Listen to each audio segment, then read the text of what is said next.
जब हजरत मूसा अलैहिस्सलाम की जिंदगी इख्तिताम को पहुंची तो फरिश्ता मौत हजरत मूसा कलीमुल्लाह की खिदमत में हाजिर हुआ और कहने लगा, ऐ अल्लाह के नबी, अल्लाह का हुक्म है कि आपकी रूह कब्ज की जाए। बस मूसा अलैहिस्सलाम ने फरमाया, ऐ फरिश्ता मौत, क्या तुझे मालूम नहीं मैं अल्लाह का नबी मूसा कलीमुल्लाह हूँ। मुझे इतनी मोहलत दो कि मैं अपने घर जाऊं, अपने बच्चों से मुलाकात करूं, अपने घर वालों को अलविदा कहूं, उसके बाद तू मेरी रूह कब्ज करना। फरिश्ता मौत कहने लगा, ऐ अल्लाह के नबी, मैं तो अल्लाह के हुक्म को तस्लीम कर रहा हूं और मुझे ये मोहलत नहीं कि मैं आपको मोहलत दूं। मूसा अलैहिस्सलाम उस फरिश्ते को देख के आसमान की तरफ मुंह करते हैं और फरमाते हैं, भला इतनी मोहलत दे कि मैं अल्लाह की इबादत करूं, अल्लाह से दुआ करूं। मूसा अलैहिस्सलाम को मोहलत मिली। अल्लाह के नबी मूसा ने अल्लाह की इबादत की, हाथों को उठाया और फरमाने लगे, ऐ मेरे अल्लाह, इस मौत के फरिश्ते को हुक्म दे कि मुझे इतनी मोहलत दे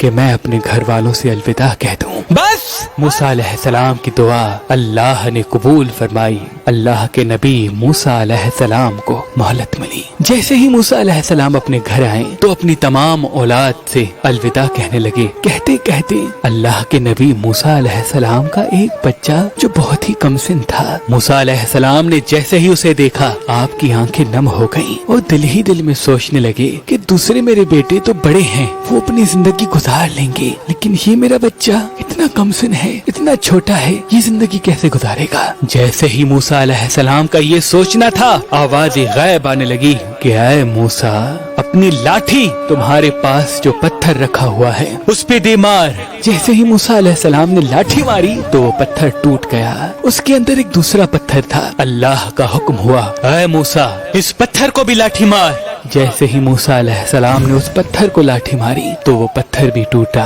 और उस पत्थर के अंदर एक छोटा सा कीड़ा था जिसके मुंह में अनाज का दाना था जो उसको मजे से खा रहा था। बस जैसे ही मूसा अलैहिस्सलाम ने ये देखा, आवाज गैब आई, ऐ मूसा, देख, इस पत्थर के अंदर एक पत्थर था, उस पत्थर में छुपा ये कीड़ा भी अपने रिज्क से महरूम नहीं, इसको भी मैं रिज्क दे रहा हूँ, तो तेरे बच्चे को कैसे भुला दूंगा। ऐ मूसा, सोच, फ़िरौन वक्त का बादशाह तुझे मारना चाहता था, उसने सैकड़ों बच्चे मार दिए, लेकिन मैंने उसी के महल में उसी के हाथों से तुम्हारी परवरिश करवाई, तुझे इस काबिल बनाया कि तू उसकी हुकूमत को खत्म कर सके। मैं तेरे बच्चे को कैसे भूल सकता हूँ।